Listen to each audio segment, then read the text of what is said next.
Okay, Harish Rao గారు మీరు చెప్పినట్టు సూచన పాటిస్తున్నారు, మీరు కూడా ఇదే విధంగా సూచన పాటించాలని. ప్రవాసీ భారతీయులకు సంబంధించి ఇప్పటికే ప్రజాభవన్లో ప్రతి నెల ప్రజా విజ్ఞప్తులు అంటే ప్రవాసీ భారతీయుల సమస్యల్ని వినడానికి ఒక కేంద్రాన్ని కూడా ఏర్పాటు చేయడం జరిగింది అధ్యక్ష.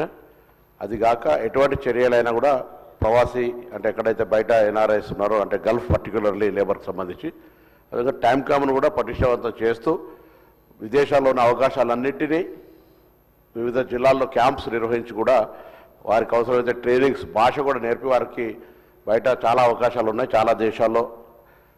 ప్రజలను మీ ద్వారా కోరేది ఏంటంటే ఎవరైనా కూడా ఈ టైమ్ కామ్ ఏజెన్సీ ద్వారా మాత్రమే పోయే ప్రయత్నం చేయాలి, బోగస్ ఏజెన్సీ ద్వారా వద్దు, ప్రభుత్వమే నేరుగా మీకు ఉద్యోగ అవకాశాలు కల్పించే విధానమైనటువంటి ఒక ఏజెన్సీని ఏర్పాటు చేసి మానిటరింగ్ చేస్తుందనే మాటని సందర్భంగా మనం చేస్తున్నాం. The House is urgent